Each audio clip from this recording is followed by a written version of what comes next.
Welcome to the Bolleteri Tennis Academy. My name is Coach James, and I'm here today with Robbie. Robbie's from Spain, actually, right? These days, that's where you live.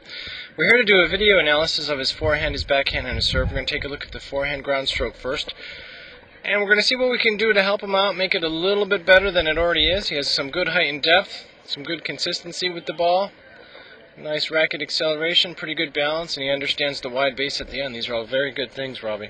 Very good things. We're going to try to see what we can do to make it even a little bit better and remind you of the Bolleteri technique. Right here, look.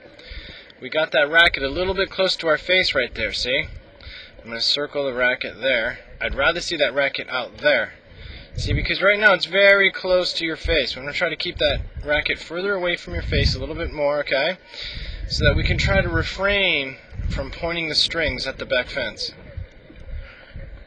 Right now, the whole face of the racket is pointed at the back fence. And the point is that it doesn't really help you. It doesn't give you anything to your game. Because look at what happens with the racket. Now look at the racket right there. Now the racket is pointed in this direction, right? So you had to do all that work to get the racket there. From this point to this point is where you're going to get your power, where you're going to get your spin at the end by brushing up. But you're going to get the power there from transferring that weight forward. So doing all this other stuff just takes a little bit longer. And as you grow older and play bigger and faster, it becomes a little bit more challenging. So we want to try to minimize that as best we can. And the finish is pretty good with that elbow in line with the shoulder. That's pretty good. We're going to take a look at a couple of models here. I'm going to put a couple different models of the forehand for you today. Models. Okay. I'm going to put a couple different. I like to use a couple different models so you can get the general idea. This is Maria Hingis. Look at the racket. It's not so close to her face, right? She keeps it away. Okay, shorter backswing. Okay, look at how those strings are always pointed out, catches that ball, and finishes up and out with the wide base. Okay, now, if I put Juan Carlos Ferrero, again, you're going to see the shorter backswing, keep it on the right-hand side. Look at how the strings, you see? See how the strings are pointed there? Okay, this is what I mean. See how the strings are pointed? Keeps it simple, very simple. It could be quicker when he's doing things much simpler that way. I'm going to put one more here, shows you what happens with the racket. This is Tommy Haas. Okay, now watch what happens with that racket. See your racket over here on your screen, look.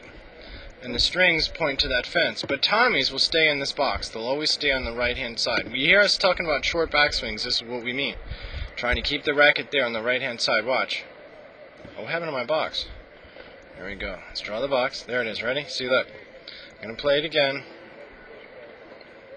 All the way out.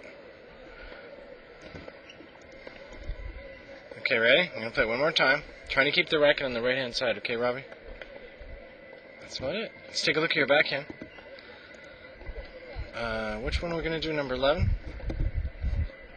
11. Here we go. Number 11. One-handed backhand. I like to see that. That's pretty well done. Okay, we're going to play it in slow motion. Good technique. Moving to the ball. Double rhythm. Stepping forward. Right there. Look, do you see that? That's pretty good. Down in here. Stepping forward. Okay, here we go. Double rhythm, stepping forward. That racket goes down. Okay, all the way out at that ball. We got to brush up. We got to turn. Oh, look what happened there. You see how the strings kind of are pointed up at the sky at this moment? I'll zoom in. I know it's tricky to see. It's tricky, but the strings are pointed up right there. If I back up in slow motion, you can see how they're pointed up. Now you can see it. Okay. We need you to hit out and then turn this racket tip up. Okay, swinging out like this and then up like that. Okay, I'll put a couple of examples on here of the one-handed backhand. See if you can take a look at what I mean. This is Patrick Rafter hitting a one-handed backhand. Okay, here he is going to step into that ball, and you do that rather well. And then watch what happens. Look at the racket. Did you see it turn? You see that turning? That's that turning motion that we got to achieve right there.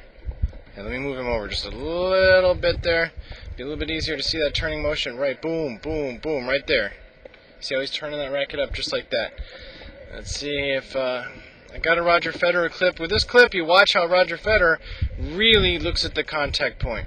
Look at him looking at that contact point. Look, the ball is gone. He's still looking at the contact point. Okay, gonna move him over here so we can see it a little bit better. Okay, ready? He's still looking at that contact point, and there's that racket going up. Okay. Off the screen, I have to get another clip. Boom. Look at, he's still looking at the contact point. That ball's long gone. Right? Alright, let's take a look at your serve next. What was that one, number 12? Yeah. Alright, here we go. Nice serve. I like your serve. Again, the idea here is to try to make it just a little bit better. I thought maybe we can be careful how we take that racket back and get a little bit more of a knee bend. Watch.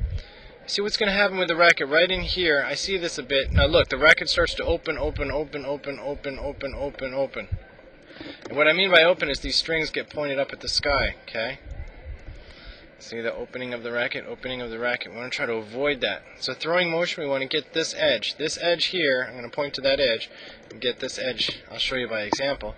When you get that edge to your back and get a little bit more of a knee bend there. A little bit more of a knee bend. See these knees here? I'm going to try to bend those knees just a little bit and get up and make sure that body weight is going up to hit your ball. Okay, now I'll put a couple of examples on here for you. Models right here.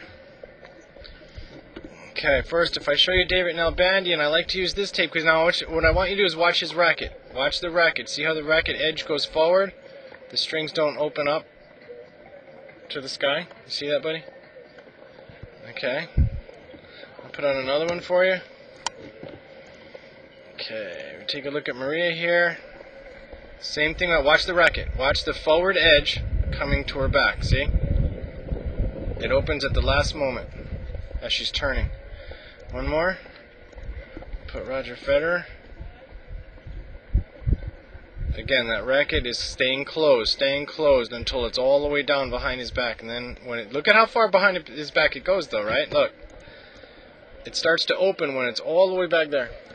Okay, buddy? Just some enhancements to make your game that much better. I'm going to finish up your video for today. I'd like to thank you for coming here to the Academy. Hope you enjoy yourself and come back and visit us again. Thanks.